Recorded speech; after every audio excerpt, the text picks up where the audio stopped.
Okay, so today we're pulling back the curtain on a hidden world, a world of deception that's happening right now out on the open ocean. This isn't just some interesting story. It's a massive system that impacts everything from global trade and national security to basic human rights. To really get your head around the scale of this, you have to start with this number, over 90%. That's how much of the stuff we all use, buy, and sell moves by sea. Our entire global economy is literally floating on this system. And we all just kind of assume it's tracked, right? That it's all accounted for? Well, that assumption is about to get completely blown out of the water. Because what if that's all wrong? What if hundreds of massive ships carrying anything from sanctioned oil to illegal weapons could just vanish from all the tracking systems? I mean, operating in plain sight, but being totally invisible at the same time. That's the exact mystery we're going to unpack right now. So, how in the world does a gigantic tanker just disappear? Well, it all starts with technology.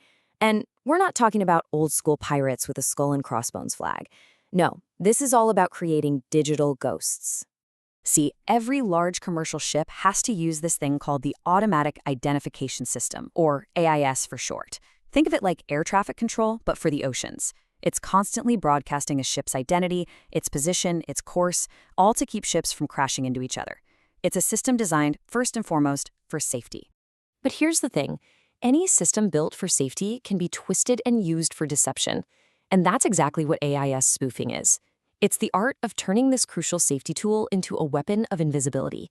Instead of just turning the signal off, which, by the way, is a huge red flag, these ships transmit false data. They create this business-as-usual illusion, blending right into all the normal ship traffic while they're off doing something completely different. And the level of creativity here is kinda stunning. This isn't just one simple trick. It is a whole playbook of deception. You've got circle spoofing, where they create these fake signals going in perfect circles to confuse a port. They use ghost ships, literally taking the identity of a ship that's already been scrapped.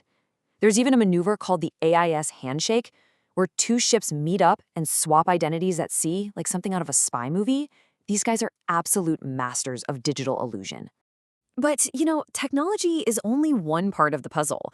To really disappear, you need more than just digital tricks. You need a legal cloak of invisibility. And that's where the tangled, messy world of global ship registration comes into play.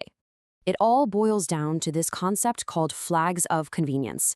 Basically, it lets a ship that's owned, say, in Germany, fly the flag of a tiny island nation thousands of miles away.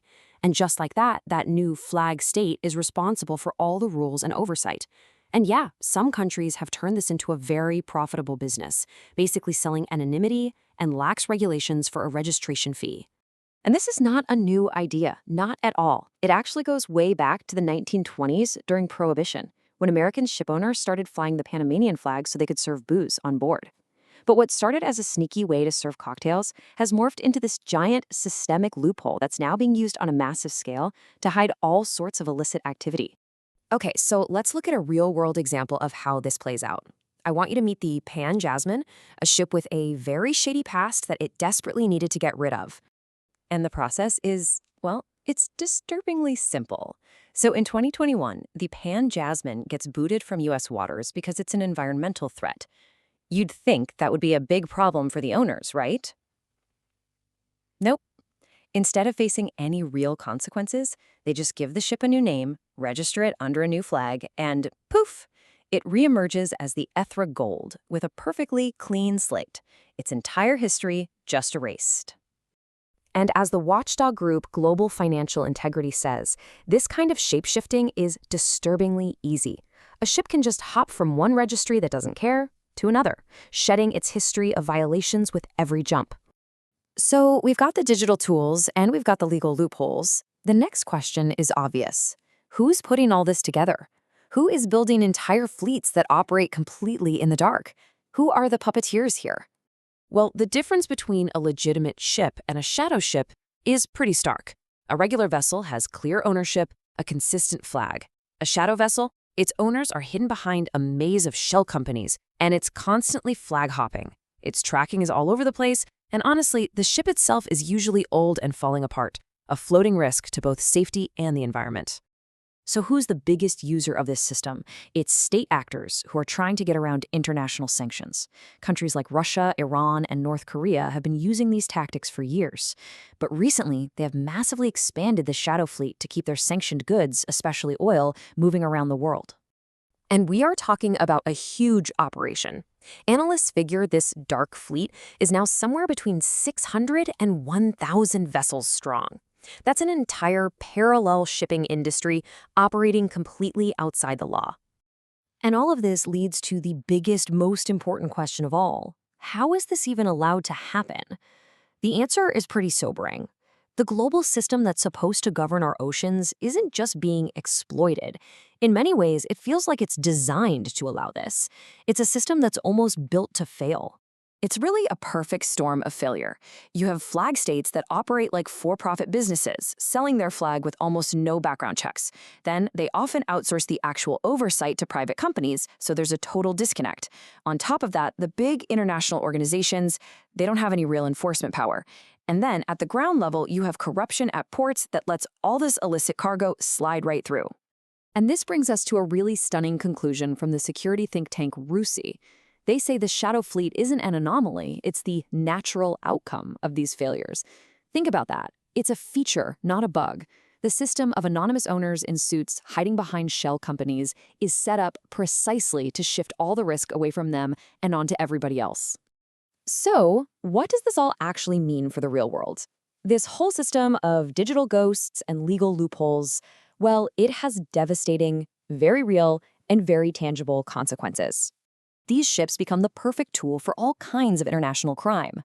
We see it with drug smuggling, like the MV Kadon, caught with almost 900 pounds of cocaine.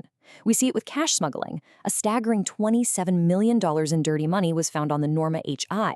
And, most tragically, we see it in horrific human rights abuses, like the crew of the Tanago No 61, who were literally enslaved at sea. And this gets to the absolute core injustice of it all. The owners, the anonymous people in suits hiding behind layers of shell companies and flags of convenience, they face almost no risk, zero. The real cost is paid by people. Desperate people like the crew of the Tunago, who, after 16 months of abuse and not being paid, eventually murdered their captain. They're the ones who face prison sentences, while the true architects of this rotten system remain completely untouched. So at the end of the day, this is about way more than just dodging sanctions. The shadow fleet is a systemic threat to global trade, it's an environmental time bomb with all these aging, poorly maintained tankers, and it's a vehicle for some of the worst human rights abuses you can imagine. But here's the thing. Thanks to the work of tireless investigators and analysts, this shadow fleet isn't really in the shadows anymore. We can see its ships, we can track its methods, we understand the broken system that allows it to exist.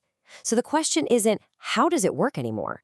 The question now is, with this problem fully exposed and out in the open, what on earth is it going to take to finally make it disappear for good?